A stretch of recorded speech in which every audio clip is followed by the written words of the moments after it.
بسم اللہ الرحمن الرحیم اللہم یا رحمان یا رحیم و یا ارحم الراحمین وصلی علی من ارسلتہ رحمتا للعالمین۔ خواتین و حضرات، آج کا جو ہمارا عنوان ہے روزی کے متعلق ہے۔ خدا کے خزانے کم نہیں پڑے، زمین و آسمان اللہ تعالیٰ نے رزق سے بھر دیے ہیں۔ جو متوکل ہوتا ہے، اللہ پر بھروسہ کرتا ہے، اللہ پاک زمین کے ٹکڑے کو نہیں، ایک ملز اور فیکٹری کو نہیں، 7 آسمان 7 زمین کو اس کی روزی کا ذمہ دار بنا دیتے ہیں، جو بر وقت اس کو روزی پہنچاتی ہے، بشرطے کہ توکل ہو، بھروسہ ہو۔ اور بھروسے اور توکل کا کیا مطلب ہے؟ توکل کرنا ہے، بھروسہ کرنا ہے، کوشش نہیں چھوڑنی۔ یہ مطلب نہیں ہے کہ میں ہاتھ بھی نہ لگاؤں اور منہ کھول کے بیٹھا رہوں، کوئی ڈالے گا ضرور دیتے ہیں اللہ تعالیٰ، تھوڑی بہت کوشش تو انسان کو کرنی ہی پڑتی ہے۔ کوشش سے کام ہوتا ہے، کوشش کریں، توکل کریں۔ توکل کا یہ معنی ہے کہ خنجر تیز رکھ اپنا، پھر اس خنجر کی تیزی کو خدا کے حوالے کر۔ خنجر تیز رکھنا ہے ہم نے اپنا اللہ پر۔ توکل کا یہ مطلب نہیں ہے کہ اسباب ہی ترک کر دیں، اسباب اختیار کریں، یہ بھیگ کے کشکول ہیں، رکھیں آپ۔ اللہ تعالیٰ نے زمین پر رزق کو پوری زمین پر بکھیرا ہوا ہے، جگہ جگہ۔ وقدر فیہا اقواتہا فی 4 ایام، اللہ تعالیٰ نے 4 دن زمین میں رزق ڈالا ہے، رزق پڑتا رہا زمین پر۔ کہیں ڈھیریاں لگی ہوئی ہیں، کہیں کچھ کم ہے، کہیں زیادہ، دیتے ضرور ہیں اللہ پاک۔ بندہ اللہ پر توکل کرے اور زندگی کو آسان کیجئے، پریشان نہ ہو، غم نہ کریں۔ اس قدر پریشان کہ اپنے آپ کو گھلا رہے ہو، پریشان کر رہے ہو۔ مکان نہیں ہے، کیا ہوا؟ خدا نے جھوپڑی تو دی ہے، چھپر تو ہے سر پر۔ شکر کی عادت بنائیے، الحمدللہ کہتے رہیں، الحمدللہ کہتے رہیں۔ یاد رکھیے، یہ اللہ تعالیٰ کے فیصلے ہیں، آپ کچھ نہیں کر سکتے۔ حدیث پاک میں آیا ہے، آپ صلی اللہ علیہ وسلم نے فرمایا، ہم تو رضا پر قضا پر مرحبا کہیں گے، جس کا مفہوم یہی ہے، جو اللہ نے کر دیا ہے اسی پر ہم نے مرحبا کہنا ہے، ہم نے کوئی اور بات نہیں کرنی وہاں۔ اسی لیے افلاس پر، تکلیف پر، اپنے مقدر پر راضی رہو۔ جب رضا بر قضا کا اعلان کر دو گے، دکھ نہیں رہے گا۔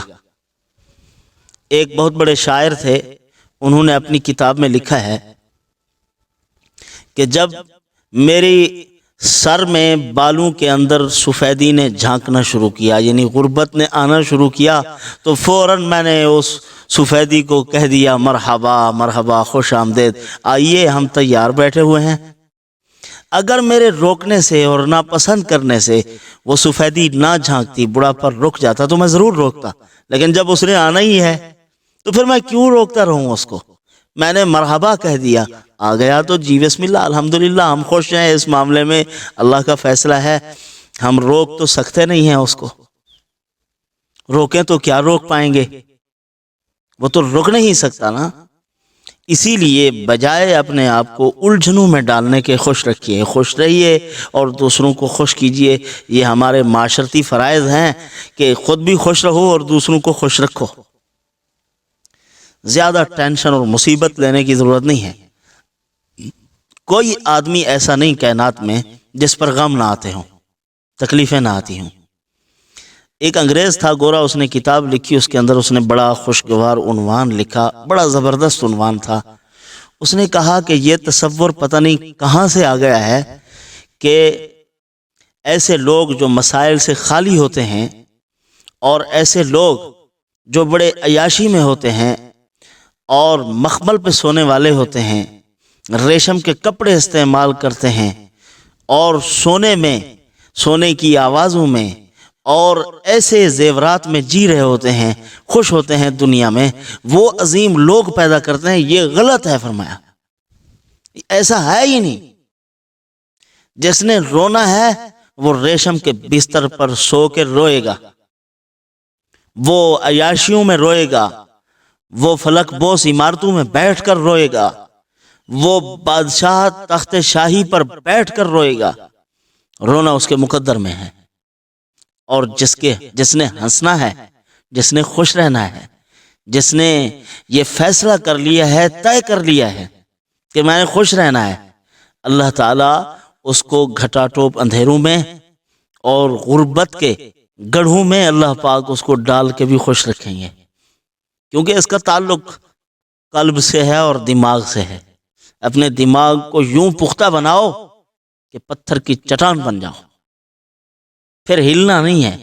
کوئی آئے آپ کے دماغ کو ہلاوا دے دے، کوئی آئے آپ کے دل کو ہلا کے چلا جائے، ایسا نہ بنے۔ اتنی کمزور کیوں ہے کہ آپ دوسرے کے سپرد ہو رہے ہیں، آپ اپنے آپ کو دوسروں کے حوالے کر رہے ہیں، وہ آپ کے ساتھ کھیل رہے ہیں، آپ کو ملوبہ بنایا ہوا ہے، اپنی منشا کے مطابق آپ کو استعمال کر رہے ہیں۔ آپ اتنی کمزور کیوں ہوئے؟ ذرا اڑان اوپر کیجئے، مضبوط ہو جائیے۔ قرآن مجید میں اللہ تعالیٰ نے مومن کے دو پروں کا ذکر فرمایا ہے، ایک پر صبر ہے، ایک پر صبر ہے، اور دوسرا پر صلاۃ، وَاسْتَعِینُوا بِالصَّبْرِ وَالصَّلَاةِ، نماز کے ذریعے سے اور صبر کے ذریعے سے اللہ کی مدد حاصل کرو۔ اب نماز اور صبر، کوئی عہدیدار ہے، ان کے پاس کوئی بڑا منصب ہے، کسی وزیر کے مشیر ہیں، کسی بڑے وزیر کے وفاق کے سیکٹری ہیں، کیا کریں گے ہمارا کام؟ اللہ تعالیٰ فرماتے ہیں یہ صبر اور نماز یہ دو پر ہیں، جب کسی مومن کو لگ جاتے ہیں تو اس کی پرواز عرش پہ ہوتی ہے، پھر قدم قدم پہ میں دستگیری کرتا ہوں۔ یہ خاص تعلق ہے جو میرے ساتھ بندے کا بن جاتا ہے۔ تو صبر کیجئے، جزا فضا کریں گے تو اپنے آپ کو خود پریشان کرنے والی بات ہے۔ غربت ہے تو اللہ کا شکر ادا کیجئے، کوئی مسئلہ نہیں ہے، شکر کرتے رہیں گے، اللہ بڑھاتے جائیں گے، اور ایک وقت آئے گا شکر کی برکت سے اہل دنیا نیچے رہیں گے، آپ اوپر ہو جائیں گے۔ دنیا میں بھی، آخرت میں تو ویسے ہی اعزاز ہے، تو اسی ذات کے پاس کیوں نہیں جاتے؟ فقیروں کے پاس جائیں گے۔ یہ دنیا دار بادشاہ فقیر ہیں، ان کے پاس کیا رکھا ہوا ہے؟ ہمارے ایک بزرگ کے پاس ایک بزرگ گئے اللہ والے، انہوں نے فرمایا تصدیق کر دیجئے، یہ کاغذ پہ لکھ لیجئے لوگ ہمیں کچھ دیں۔ انہوں نے کاغذ کو پھاڑ کے پھینک دیا، فرمایا کہ الہ العالمین کے پاس کیوں نہیں جاتے؟ ان کے پاس رکھا کیا ہے کہ ان کے پاس جا رہے ہو؟ تو کاغذ کو پھاڑ کے پھینک دیا انہوں نے۔ تو ہم اس ذات کے ساتھ رجوع کیوں نہیں کرتے جس کے خزانے بھرے ہوئے ہیں؟ اس کو کوئی غربت کا خوف نہیں۔ زمانے میں حالات جو بھی ہوتے رہیں، اللہ تعالیٰ کو کوئی حالات متاثر نہیں کر سکتے۔ وہ بادشاہ ہے، بادشاہ شہنشاہ رہے گا، اس کی شہنشاہی میں کوئی زوال نہیں، اس کی کرسی بڑی مضبوط ہے، اس کے پایہ تخت وہ بڑے مضبوط ہیں، اور فرشتوں نے تھاما ہوا ہے ان کو۔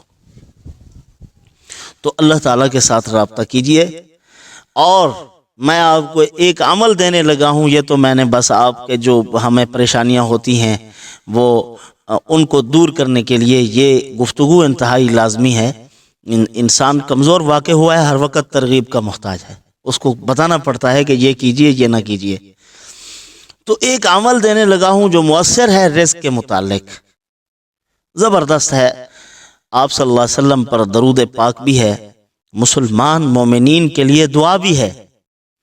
اور یاد رکھیے جو مومنین کے لیے دعا کرتا ہے، اپنے حق میں فرشتوں سے دعا کرانے کے لیے، اپنے حق میں اللہ کے مقرب فرشتے جو ہر وقت اس کے قرب میں ہیں، ان سے اپنے حق میں دعا کرانے کی بہترین تدبیر یہ ہے ہم غیب میں دوسرے مسلمان کے لیے دعا کریں۔ اس درود پاک میں اس کے لیے دعا بھی ہے، تو ہم وہ پڑھیں گے تو اس کی برکت سے اللہ ہمارے حالات بھی درست کر دیں گے، دوسرے مسلمان بھی خوشحال ہو جائیں گے۔ اللہ کا ہمارے ساتھ تو یقیناً وعدہ ہے کہ ہر حال میں جو پڑھ رہا ہے اس کا تو فائدہ ہی فائدہ ہے، بے گمان رزق ملے گا۔ اللہم صلی علی محمد عبدک ورسولک وصلی علی المؤمنین والمؤمنات والمسلمین والمسلمات۔ اس درود پاک کی جو صبح و شام ایک ایک تسبیح کرتا ہے، رزق کوئی مسئلہ نہیں رہتا، ہر حال میں اللہ پاک اس کو وسیع رزق بھی عطا فرما دیتے ہیں، اس کے سارے مسائل اللہ پاک حل فرما دیتے ہیں۔ اس درود پاک کی کثرت کیجیے اور یقین کے ساتھ پڑھیے، اللہ کے سارے وعدے ایمان اور یقین والوں کے ساتھ ہیں، بد اعتماد بندے کے ساتھ اللہ کا کوئی وعدہ نہیں ہے۔ پڑھیے، ہمیں بھی دعا دیجیے۔ وما علینا الا البلاغ۔